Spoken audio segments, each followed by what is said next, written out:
The Mannin Line with Andy Wint.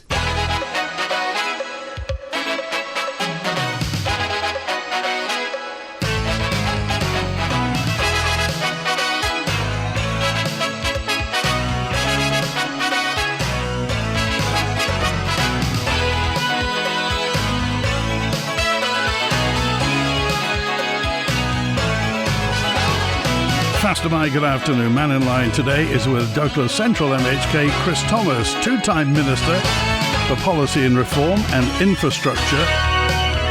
Now a backbencher, and probably fair to say Chris Thomas is vocal on many things, so he's going to be vocal to you today between now and 1. If you want to talk to Chris Thomas, by all means, raise anything you want. Text, email, call and WhatsApp. Call 66 13 68.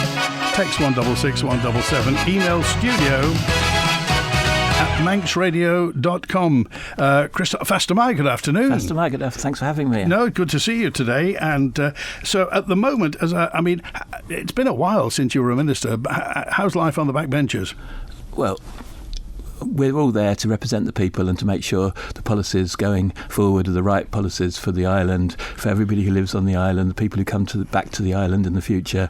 We're in a pretty bad way these days. There's lack of trust in government, in public service delivery more generally, and I have been able to contribute more from outside government than inside government.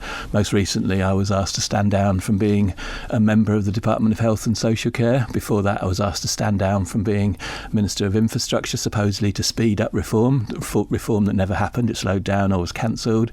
In actual fact, that was about the gas issue. So, basically, I'm not in a... And where we are now is I've been an MHK for 12 years. I've actually been a minister for less than 5 years, for fewer than 5 years. So and the 2026 general election is absolutely vital. And I'm looking forward today to talking about some crucial issues, so that we have the 2026 election as a chance for the public to make their views known in an informed by the facts, so that they have costed choices about some very important issues for all of our future. That's what elections are all about. It's not about nice people getting elected. It's about making sure we have the right information on the table as we make up our minds how we vote, and we have a better government next time. You mentioned a lack of trust. I mean, is that perceived or is it real? No, it's real. It's real. You would be... I know you wouldn't be surprised, actually, but some people would be surprised how many people around the middle of Douglas, where I represent and you live, who would say to you that really, Chris, this time government has lost it. I mean, over the last 10 years, we've been unhappy with some of the choices made and decisions made, but government's really lost it now. You sort of owe it to us to make sure that policy is on the table, costed policy with options and choices, so that we have a really good general election and a really good government that's formed after the general election. It's fair to say you're never backward in coming forward talking to the voters. You believe in speaking to people all the time, don't you? I do speak to people all the time, yeah, and I do try to help people by email. I'm not as active as I once was on places like Facebook or Twitter, because I think that people like me, senior members of the House of Keys, because although I've been there 12 years, which doesn't seem like a great length of time compared to some of the MHKs of the past, it does actually make me the longest serving member of the House of Keys who's not Speaker or a Minister, and so therefore I think it's my duty to work with others to make sure we ally for policy. And we've got the election coming up very soon now, and we need to make sure we write down what the choices are for energy, what the choices are for housing, what the choices are for healthcare, and transport is the thing that we're going to talk about today, I understand, from your billing. Oh yeah, there are plenty to talk about. But first let's go to the phones, and we'll speak to Stephen, who's with us now. Hi Stephen, just put the headphones on there, Chris, that's it. And Stephen, hi Stephen, you're live with Chris Thomas. Hello Stephen. Hi Andy, hi Chris, and good afternoon listeners. I think there's a lot of important issues at the moment. One, which of course is still exercising the minds of residents of Douglas Central, is the Westmoreland Village development. And I wanted to know your thoughts, but I'll just explain the things that I'm concerned over. is that the first phase, but there's two phases to this central development. The first phase, we were told that it was going to be for essential workers and returning students who may not have accommodation, and that was going to be for returning students and essential workers. And everybody that I spoke to in this constituency thought that was an excellent idea.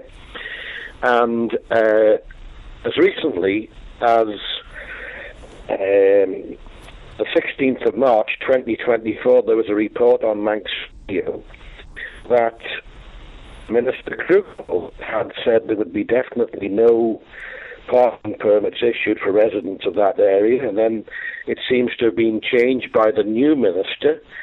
Then we had the first announcement that these properties would not be sold, and now it seems to have been changed again, and there's the possibility that the site will be changed or will be sold.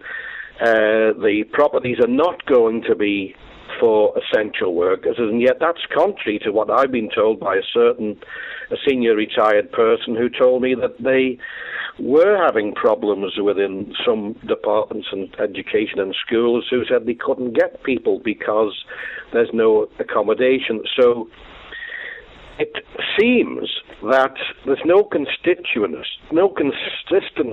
from government, and there's no consistency from the MDC in what they've been telling planning and telling the residents of the area. So I wonder, Chris, could you give us your oversight of what you think should happen and what's the issues? That's my first point. Well, all those points are and concerns are the ones I share, and I put in an additional one as well alongside the parking issue, because we were promised no parking permits. The fact that we were promised this was for key workers, and now it's for anybody who can take up their 12-month lease, renewable lease, who's got the demonstration of the funds in the bank, as far as I can tell.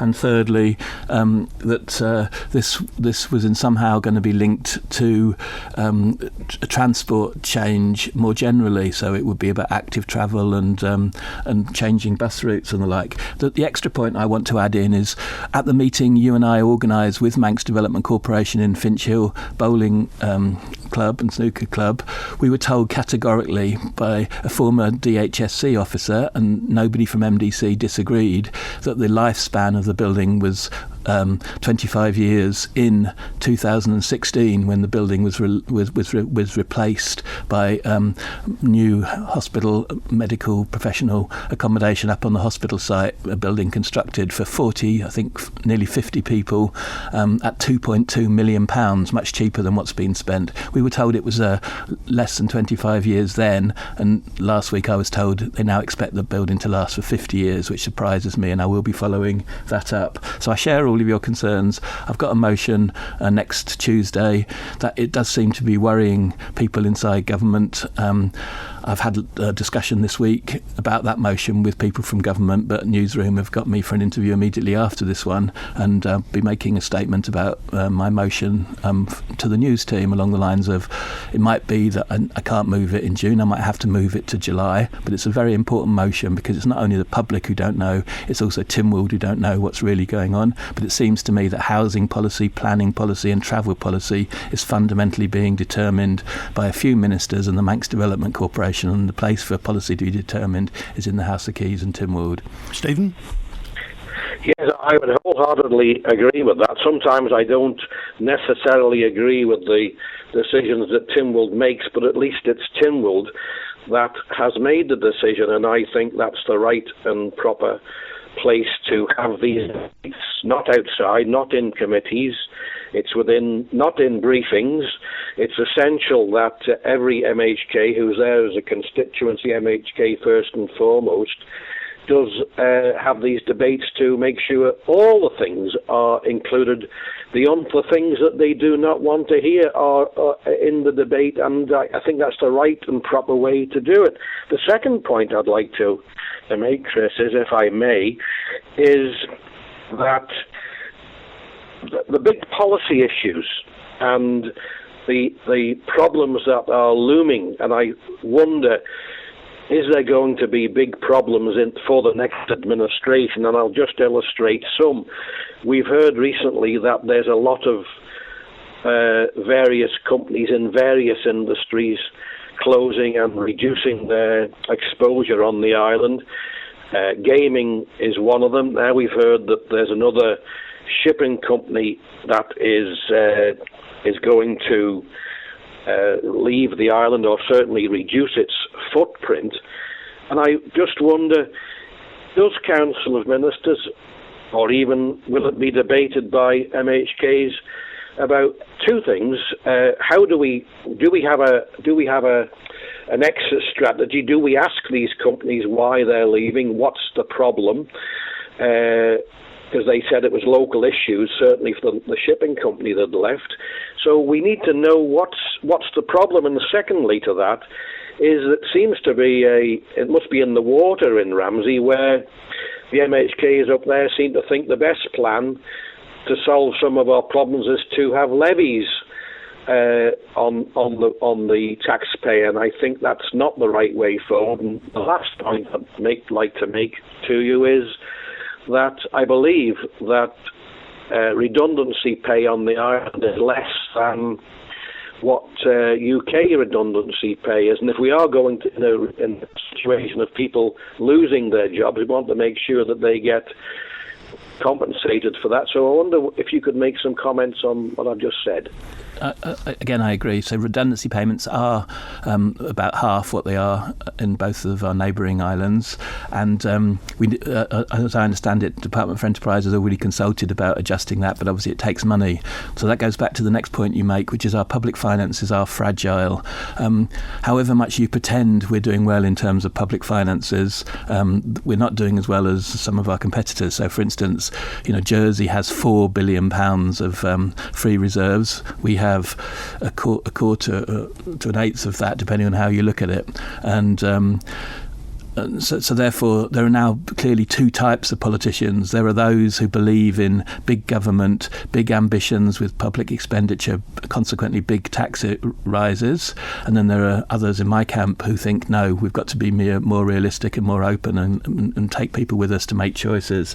And then coming back to the third point, I do think the reason why there's distrust, disappointment around the places I represent is because our economy has structural issues now as well as our public finances, and we need a new economic strategy. That's what I said in Tynwald when we debated the economic strategy most recently, and it's true in all sorts of ways. It's my duty and the duty of my colleagues to lay down clear explanations of what we believe is happening and costed choices for what can happen in the future, because so many people's lives are now affected by where we are in terms of our public finances and economy, and we can't just talk about visions and the like. We need practical, costed alternatives. Okay, all right, Stephen, thank you. Thank you. Cheers. Now, 19 minutes past 12. We talked about transport just now, Chris Thomas, and obviously the buses have been exciting some comment recently, particularly the one that stuck out was the disappearance of the iconic route to Crogga, but also in general the situation with the buses. How do you see things on public transport? Well, we have an excellent public transport system compared to some other places, but we might need a better one. That's one. But if we do need a better one, we need to be honest and say that involves more public subsidy. So the simple facts are, we have 5 million of ticket sales, we have 12 million of expenses. So the public funds basically cover the gap, £7 million. Do we have enough data about how people use them? We have more data than I think people got the impression when the Minister most recently answered this question, because we have data about where people get on, we have data about how many go-cards are used. We don't have data about where people get off, and we don't have data about exactly how people use their go-cards. So we've got to make choices about continuing expansion or basically maintenance of the bus routes. Crogga was a particular issue because the service didn't seem to be used a great deal, but it's very important. It's iconic as you described it. I did notice that the RTLC actually commented on that route in its most recent regulatory notice, because that route is part of the routes around the west of the island, from between Peel and the Sound. And where we are in buses is the Road Transport Licensing Committee licenses a route, has to authorise changes to the route. That doesn't mean that the route will be delivered, but you have to have that licence before you can do it. And I did notice that there were some changes, so perhaps we can expect some announcements from the Minister or the Department, or perhaps it was an error on the announcement and I might have misinterpreted it anyhow, but that's something for you to follow up on the Sound route. But also the fact that, I mean, active travel is there in the background. It's a policy goal to improve active travel. You mentioned Jersey in terms of reserves. Obviously, I mean, it's nothing to do with the travel, as it were, but Jersey's tiny, so in Jersey you can walk everywhere. It's not practical to walk miles and miles on the Isle of Man, particularly late at night. And going back to public transport, if it is £7 million, as it were, to the wrong side of the balance sheet, that's normal. Public transport does require a subsidy, doesn't it? I mean, it is a public service. I agree, but if people get carried away and start talking about free public buses, no ticket price, that's an extra £5 million, which has got to be justified. And also we have to remember, when I started politics, we did have free school transport, which is something that comes up earlier than free and free public transport in general. But in those days we had 20 extra big buses, double-deckers and the like, and the people complained that there were all these big buses driving around, which we needed for school journeys, but the rest of the day they were driving around practically empty in the countryside. So we need to make sure we have the right bus service. Yet again, the transport strategy and the bus strategy has been put off. It's been promised for years now, and we made lots of progress in the year when I was Minister. Very disappointed, to be fair. The last government left a bus strategy behind. Very disappointed that we haven't yet had the transport strategy, even though it's long overdue. OK, Julian, you're live with Chris Thomas. Hi, Julian. And hello, Chris. Hello, Julian. How are you? Thanks for phoning. All right, good. Yeah, good. Good to hear your voice. I've got two related questions for you, Chris, so I'll get quick to this. The first relates to the £400,000 20-mile-per-hour zone rollout. In your opinion, is the DOI Minister, Michelle Hayward, following due process, especially considering the recent statement by the Chief Constable saying he doesn't believe it will have any impact on safety, and the installation of signage before the consultation has been completed? And my second question is, Michelle Hayward again, private members bill that she's put forward, the Safe Access Zones and Protected Public Places bill. Who exactly are the 7 protected services aimed at? Why is this bill potentially unlimited in scope in terms of size, coverage and time, the time limits on it? And do you believe that it's infringing on our freedoms? So in terms of the private members bill, I basically agree your points, and I voted against it at second reading. There were 3 or 4 of us who did. So I'm delighted that the public noticed thereafter, and the issues are now more public. And Mr. Murcott, for instance, yourself have been majoring on presenting some concerns. I don't know what the 7 protected services are, and that's shocking to me. To go back to 20-mile-per-hour zones, there's due legal process and there's due political process. I'm absolutely sure that due political process has not been followed. I think Mrs. Corlett in part was duped during the debate by the Minister of Infrastructure. I had a better amendment that Mrs. Corlett could have seconded during the Tynwald debate, so that we had to have a report back to Tynwald before implementation started. In the end, I trusted the Minister and the Department to consult in good faith, and then to sort of report back without it being explicit in the Tynwald resolution.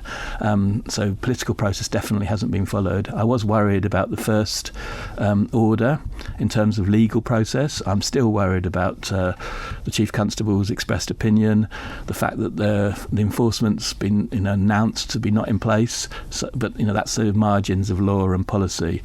I'm minded to move on the 24th of June in the House of Keys to call on the Chief Minister to go in and have a look at all of the documents and policies and decisions that are being made around this, because I do think the Chief Minister, having been a former DOI Minister for a brief period, needs to pay the public of whom he leads the government the respect of actually going in and checking what's going on in the Department of Infrastructure, and the Chief Minister has got the powers to do that, and I think I'll be calling for that on the 24th of June. Julian?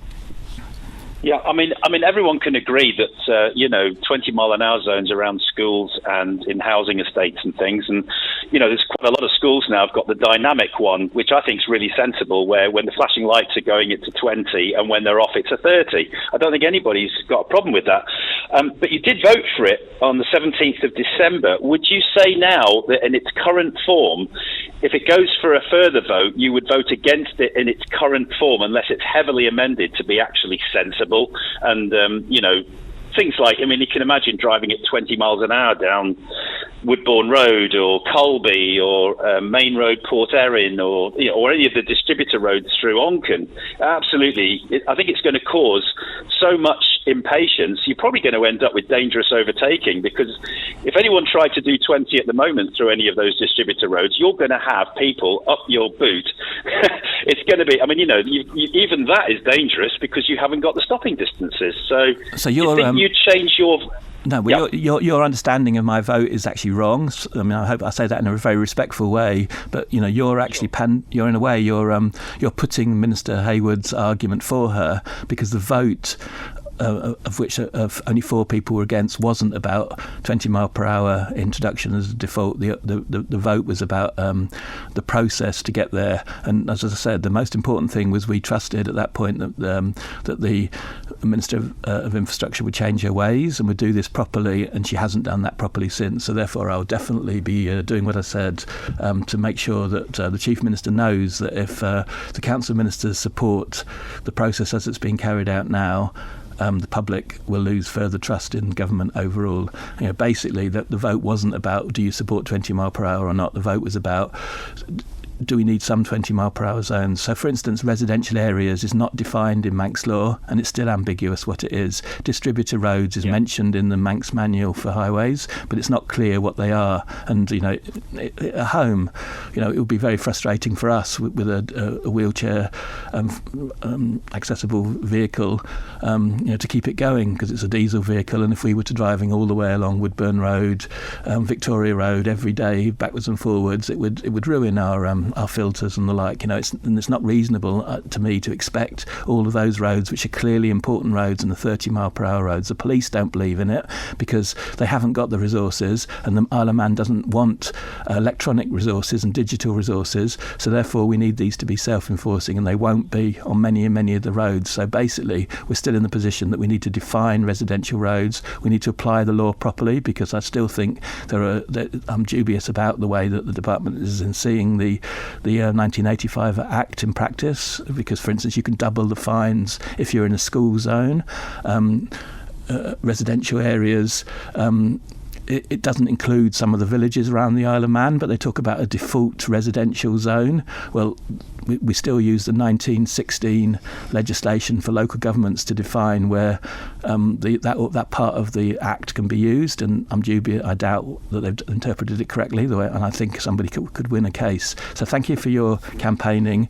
This is a very important issue, and the way it's been played is it's harmed the reputation of public servants and politicians, and I blame for that confusion about Mrs. Corlett's motion, which has been exaggerated by the Minister just acting recklessly. OK, all right, thanks, Julian. Do you think, very quickly then. Just one quick... very quickly. Do you think that it's possible that they're trying to bypass the policing of these 20 mile an hour zones by widespread rollout of ANPR cameras across all the towns and villages? So it'll be, you get done, you get a fine through the post, and the policing is bypassed. Is that a reasonable idea? That may be the root of this? The primary law was changed 4 or 5 years ago to allow that sort of approach to enforcement. So, you can have traffic lights that determine how long you are between one traffic light and the next light to see what speed you were doing. You can have automatic ANPR under primary law. But so far that law's only been turned on for border control. That border control comes from the same road traffic legislation, and so it could be switched on. I haven't seen, they've constantly denied it when I've asked them questions. I haven't seen evidence that there's a plan to bring that approach in, but to me, the public will then start demanding enforcement, and the police would then say, we do it on a risk-based approach with people. If you want it seriously around towns, you're going to have to go to some sort of making all of the traffic lights up along Woodburn Road, recording when you were at the last one, and working against you in terms of switching on and off first. The technology's there to do all of that, but I don't think that's the plan. And I really hope it's not the plan, because it's contrary completely to what I stand for in terms of human rights. Thanks. Okay. Good to hear from you. Thanks, Julian. I got a note in from this is from Josh, who just said, listening to what Chris Thomas has been saying, the thing about the 20 mile per hour, this sounds a bit sneaky. Now, that's his word. It sounds a bit sneaky. It sounds a bit backdoor.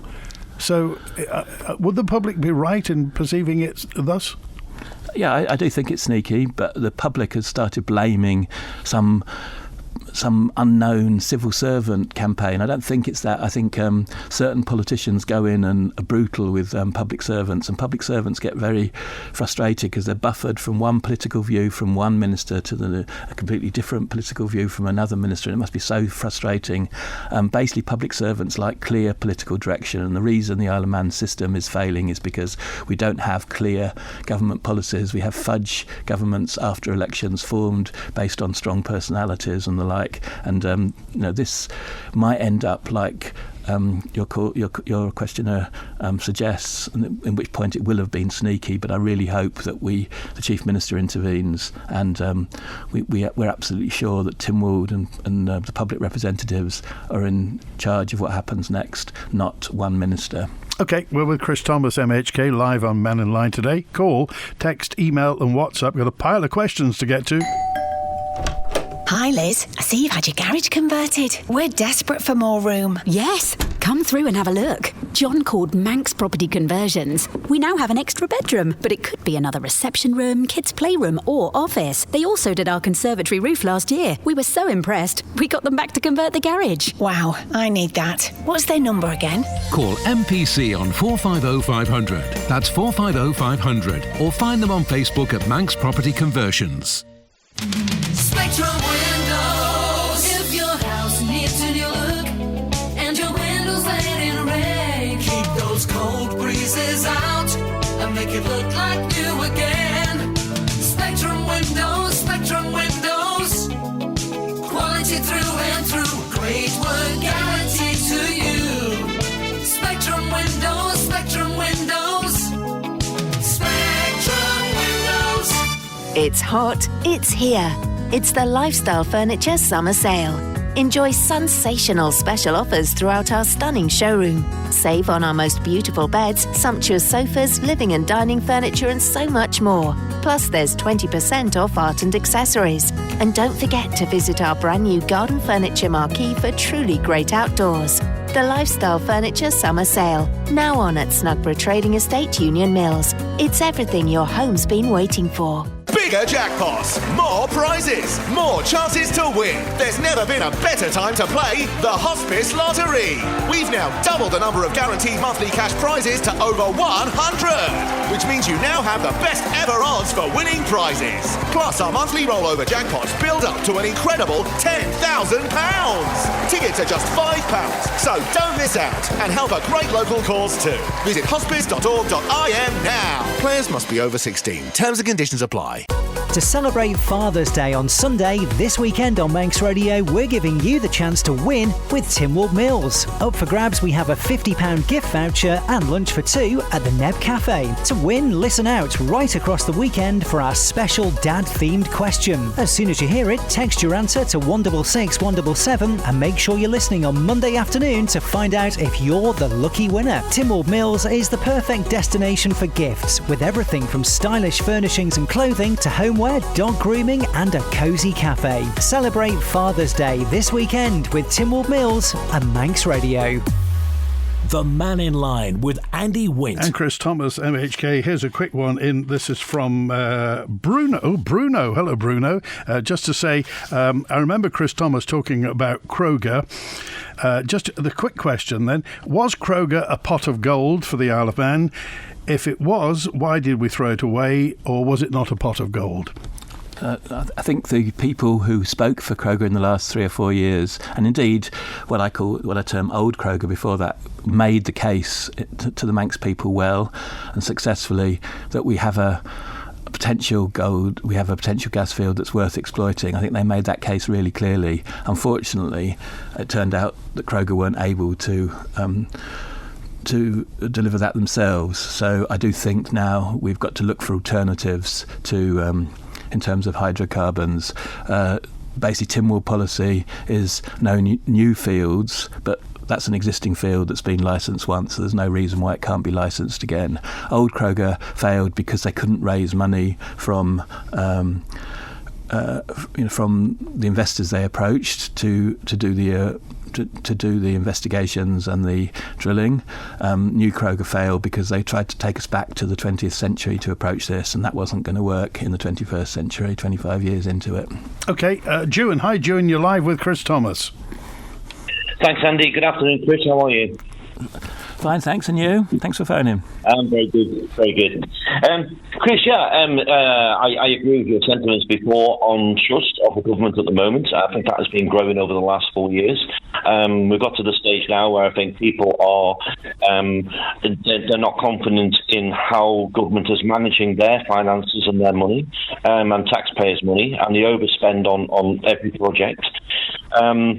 I just wanted to go on to a question. It ties into quite a few different things, including Crogga.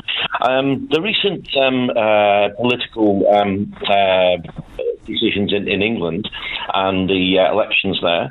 I noticed recently that one of the new candidates who's gone into council there is probably up for suspension, he says, for refusing DEI and net zero training. My question would be to you, are we getting pressure from external sources regarding this in the Isle of Man? Because the politicians seem to be doing things not for the good of the people and the island, but generally for an ESG, DEI and net zero agenda. So is there external pressure getting put on politicians and maybe civil servants to follow this rather than doing what's best for the island? As an excellent communicator, I'd even go so far as to call you an influencer, Joe. And I just want to agree with you that perhaps we won't call it the Crogga gas field in the future. We'll call it the Isle of Man National Gas Field, because Crogga's now history, as far as I know. They've lost the licence. We still have the gas field that can be exploited by somebody else in the future. So I think it's quite important for all of us to remember this is a gas field, potential hydrocarbon resource with a number and a name as the Isle of Man gas field. It's not Crogga's gas field.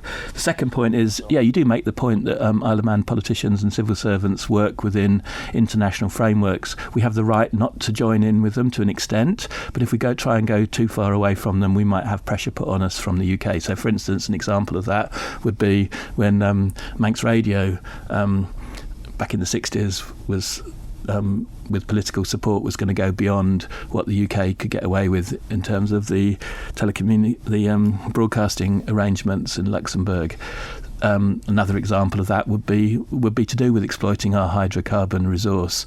We've voluntarily gone in to the Paris framework.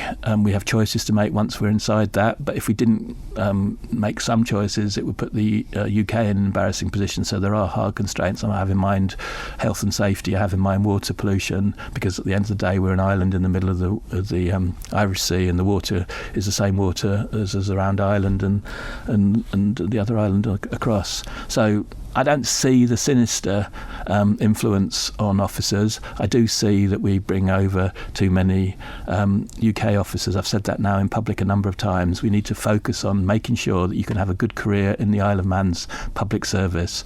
Since I said that in House of Keys, 3 of the 4 external chief officers who came to the island are no longer going to be in post in a couple of months' time. We're just left with one of the 4 who came over at the end of 2023, I think it was. And I do think we've got to go back to the golden days in so many ways of the 80s and 90s, when local people could have great business careers, could have great personal careers, and could have great careers in the public service. And I don't think we have to have massive a bit excessive respect for people coming from across. Okay, final word, Ewan.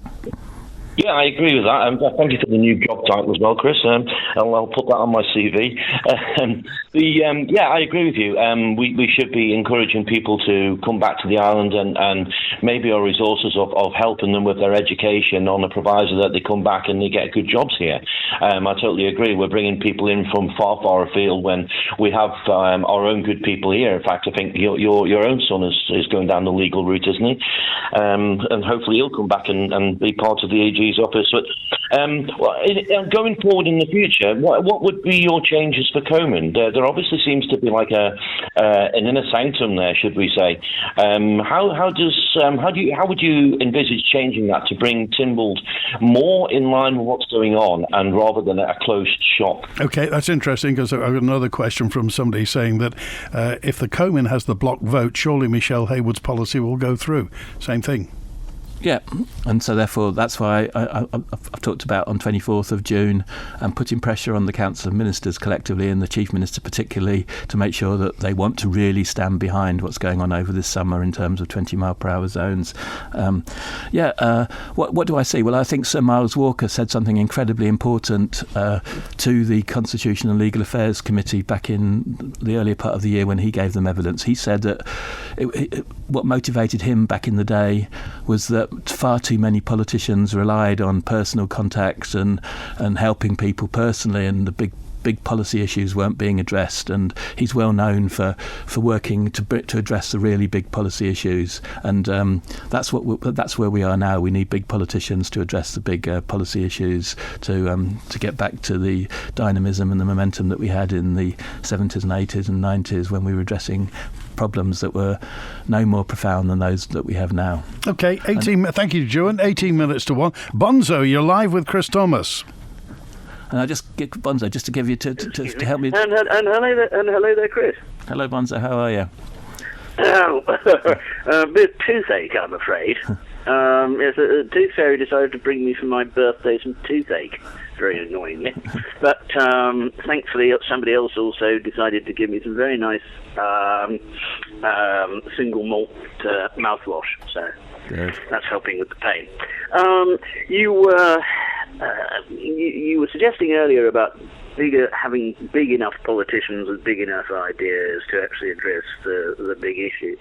Well, of course, the problem with that is actually getting them voted in, because of the, as you know, we're the only people, well, except the UK, of course, and Belarus, who use the first-past-the-post electoral system.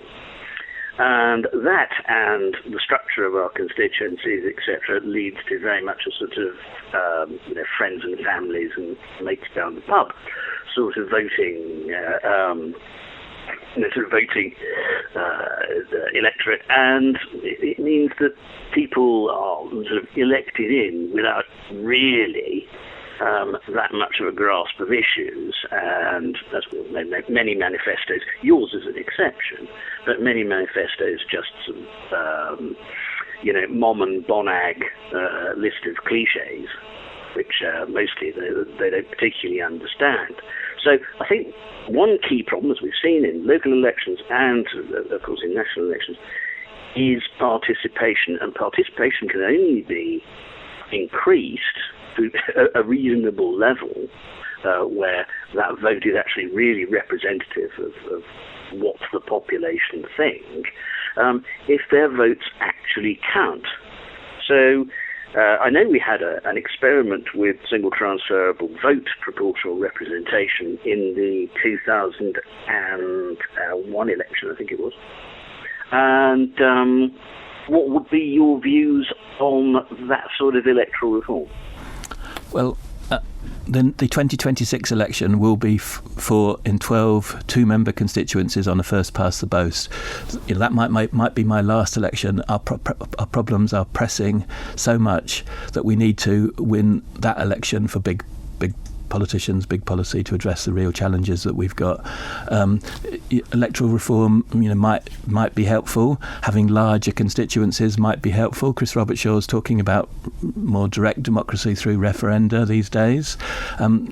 I think that Chris Robertshaw's initiative to work with others to have a website with policy agenda will be helpful, and it'll certainly stimulate responses from many people, probably me as well, because I don't think I'll agree completely with Chris Robertshaw about what his team propose.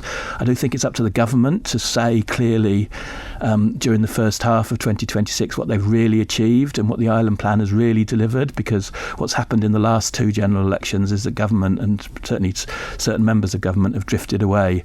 And where we are in this government, that's quite likely to happen, because the Chief Minister, Mr Mannin, is a prisoner in his own Council of Ministers. He doesn't agree with many of the policies that his ministers put forward. Moreover, strangely, the last few ministerial appointments he's made have been of people who didn't vote for him as Chief Minister, so he's made himself even more a prisoner in his own Council of Ministers. And to me, the government, who's left in the government before 2026, needs to say really openly and honestly what the Island Plan delivered and what it didn't deliver. And it's full of changes through the time. Most of the changes are for the worse. A few of them are for the better. It's good for Chris Robertshaw to critique it. It's good for government to defend itself. And I would like to work not as part of a party, but to make sure that the right policies and choices and costed options are on the table so that you have a real good election, like we did in Miles Walker's day, when people can make choices after the election. I do think it would be interesting to go back to what was there at the beginning of Miles Walker's time, whereby the House of Keys actually approved en masse the chairs of committees that were and executive committee members that were proposed to them. I do think that would be really helpful, because we do have a disconnect between the election and the formation of the government afterwards, and that's one approach that we can revisit, which is, I think, part of the Manx tradition. OK, what would you like to see, Bonzo? Well, I think it's not something to be put off until the next election. I think what we need is single transferable vote, proportional representation, and we need that in the current 12 constituency two-member system for the next election, and then for that to go into the local elections thereafter, and then that to be developed for and also for LegCo direct elections, and then in the 2031 general election alongside the Keys election, a direct election for Chief Minister. Do you think this follows, Bonzo? Do you think this follows from the fact that times are tough at the moment, and when the financial tide goes out, things get noticed? I mean, when the revenues were roaring 20 years ago, nobody bothered about political process, really, did they? Is it purely because times are tough? Well, some of it's to do with money, and I think some of it was to do in the early 2000s with whoever you vote for, the government still gets in, and that is indeed the same problem, and it's continued ever since my return to the island, 25 years ago. And that was going on beyond that. So I think to hark back to Miles Walker as some kind of golden age, I think is also getting out the rose-tinted glasses somewhat. But can I come in and respond, please, Andy? So, the public expects us now to focus on what's not working inside the island, which is Nobles Hospital to an extent, and healthcare more generally. It's not working in terms of taxes and public finances and expenditure. It's not working in terms of the economy. That's what the public wants for this election. They don't want us, pontificating about how we organise the constituencies. For a start, the electoral law requires us to have an electoral commission. The first step would be to have one of those to consider some of the ideas you've had. I think we had proportional representation slightly further back than you remember. I could stand to be corrected. I've got a referendum bill myself, which could be helpful in the future. But I do think we need to be seen, if we're going to regain trust, to be tackling the real challenges and managing public finances properly rather than electoral reform. just to correct you on that, I was not suggesting that the two-member constituencies and the arrangements of 12 of them should be done away with now. I was suggesting that STV should be brought into those constituencies at the next, as it was in, as I say, I think it was 2001. Okay. It's not impossible to do, and until we can have an electorate that knows it can have choice, which can then actually make change instead of the government getting in yet again and spending another 4 years wondering what the heck it's going to do, and then spend the last year making excuses about the fact that they weren't able to do anything for the previous 4 years. That's the only way I think that confidence is going to continue to be held in the island. Okay. And I think we're seeing with companies and individuals that confidence in the island is ebbing away. Okay, we appreciate it. Thanks for calling today, Bonzo. Okay then. Thanks. All right, Bye. 9 minutes before 1. We're running out of time, but I must tell you a note of public information here. There are 2 seagulls bombing people in Christian Street in Ramsey. So watch out, anybody who has a dog, watch out for the aggressive seagulls. This is the Isle of Man for you.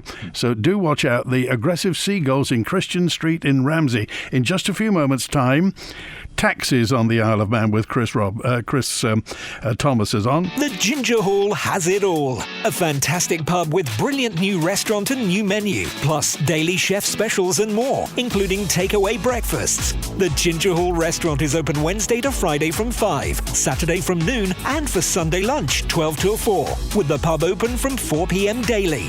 Booking is recommended, so check us out on Facebook and send us a message to reserve your place. The Ginger Hall Pub and Restaurant, Ballymanic Road, Sulby.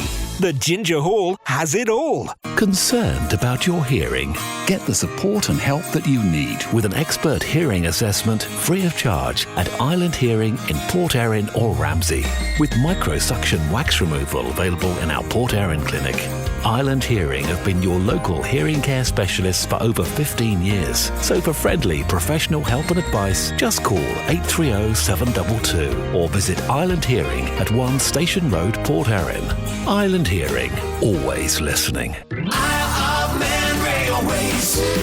Get your tickets now for this season's range of onboard dining events featuring old favourites like the legendary Pie and Mash Train, the Curry Club and more, including memorable dining experiences on one of our STEAM theme events with something for everyone. To find out what's cooking on the dining car or to book, call 697 457 or visit rail.im. The Mannin Line with Andy Wint. And Chris Thomas, Douglas Central MHK, is with us today. Earlier on this week, Mike and Barry were talking about the situation regarding taxes, and I know that's something you've looked at as well. So could you just, you know the difference, and for new readers, start here, the difference between private hire and ply for what is it? Ply for hire. Yeah. So we have quite a lot of legislation about ply for hire taxes, but the number of ply for hire taxes has gone down in the last 20 years. Private hire, which originally was things like funeral vehicles, wedding vehicles, minibuses, those sorts of things, has gone up. Moreover, in the ply for hire, back in 2001, pending some work that hasn't as yet happened, we had districts in the Isle of Man, but more and more of the ply for hire taxes have got more than one district on them. So I think what I heard, because I listened to Mike's interview, what I heard from Mike, the union branch representative, I think, was that taxis didn't have the priority in the political discussion that they should have, and I agree with him. I've got a question down in a few weeks' time asking what plans there are to review the way that we handle passenger transport licensing, because not only are there issues with taxes, there are also issues with the way we license buses and license bus routes. So I've got a question down to say whether anybody is actually looking at taxes and buses, and if not, I guess Mike's right. It's just not been a priority. And ply for hire means just that. You can drive along and people can wave you down. Is that it? That's it. So private hire, you go through a phone operator. And so obviously people know that there are all sorts of innovations going on around the island. It's about time. And essentially we have more or less got movements towards all island taxis because more and more of the ply for hires are licensed to operate in different parts of the island. We've also got, what Mike said, only one profitable route for people to wait for rides, and there's lots of trauma around how that's used. So the basic point I heard was we do need to look again at taxi law and Why do you practice. think some people in government would have a downer on taxi drivers? I don't think they have a downer on it. It's just that I think it's difficult. I mean, go around the world, the taxi trade is always a difficult trade, and people when they perceive they pay a lot of money for taxis. Taxi drivers are often in the same category as lawyers and politicians in terms of public distrust and the like. So we've got to get over that. Another point that was made to me recently, which is very true, is we don't have very much signage and discs knowledge about the private hire vehicles when we get in them, and that needs to be addressed as well, and I think the RTLC will probably agree with that. So in summary, we need to have attention on transport, and the taxi trade is an important part of that, alongside buses and active travel and highways and where you can park and all of those other things. It's such a pity we didn't have more time to talk about. What I can ask you, Chris Thomas, is that the Keys election is on Thursday the 24th of September 2026.